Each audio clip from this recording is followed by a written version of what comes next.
got you covered. All right, now let's take a deeper dive into the results. Political reporter Darrielle is sitting down with a panel of political experts. Darrielle. Thank you, Brandon and Amber. Joining me now is Mike Wagner, expert on political communications and elections. And our second panelist is Casey Myers. He is an expert on elections and political campaigns. Thank you both so much for being here tonight. Sure thing. Mike, I want to first start off with you. We talked about this earlier, the polls being accurate in their projections of just how close the race would be here in Wisconsin. Can you talk about the trends we're seeing across some of those key districts? We're seeing some patches of blue here in Wisconsin, but how do those votes break down across those key counties?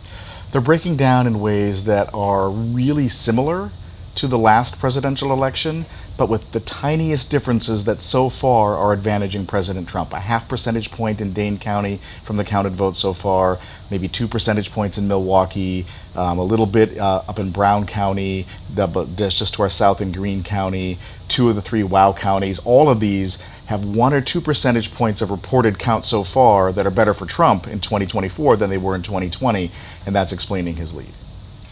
And Casey, I want to go to you now. Let's paint a broader picture of what's taking place across these battleground states. What are your projections in some of those key swing states in terms of what the two candidates need to achieve to reach that path to 270? What we've seen is that, one, the polls, the overall theme of polling in America is correct, which is this is a very, very tight race. And it's the path to victory for Harris is that she needs to win in those so-called blue wall states, Michigan, Wisconsin, Pennsylvania, and she has to win all of them in order to have her path to victory, absent some sort of aberration that we don't expect in other states that are reliably Republican, which I don't think is going to happen.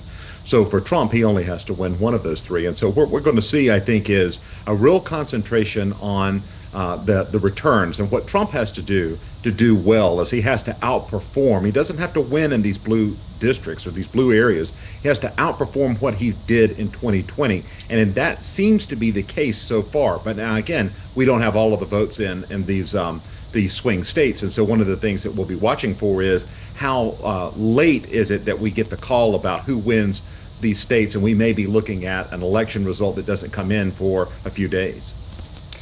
And Mike, I want to talk about those WOW counties, Washington, Ozaukee, and Waukesha counties. Traditionally Republican-leaning districts. Former President Donald Trump is performing better in that region than he did in 2020. But Harris is trailing Trump by close margins in both Waukesha and Ozaukee. What will we likely need to see from this area for either candidate to secure the state? Well, we have a few things happening. So we have Trump doing it just a tiny bit better in 2 of the 3 WOW counties from the counted vote so far than he did in the last election.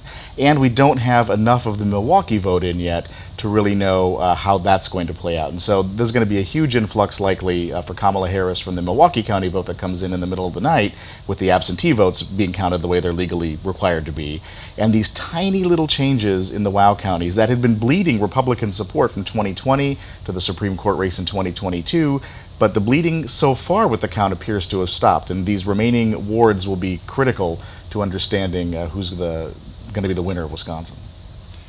And Casey, looking at some of those demographics of voters that the two candidates need to turn out, Latino communities, Black communities, young voters, how are we seeing those demographics play out across the different battleground states? Well, again, we do know that matters, but I think that one of the things is when you're looking at Harris is she had to bring in her base support. She had to perform just like Joe Biden performed with those groups in 2020. Trump has to improve his margin a little bit with those groups. And so it seems that he may be able to pull that off in this election. In some states, it seems like that is going on. The other thing that's been talked about a lot in this election is the gender gap and how women perceive Trump and men perceive Harris. And the gender gap is a real thing in 2024. And so, again, but I would also kind of caution about saying, well, these groups are monolithically voting about one issue. There's a lot of issues at play here, from the economy to women's right to choose to immigration, and so those different voters may have different priorities in terms of how they're seeing, the issues of 2024. But again, it's all about margins when you're talking about President Trump and Vice President Harris and who's going to win. And we'll touch on some of those issues later on in the show. But Mike Wagner, Casey Myers, thank you so much for your time. You bet.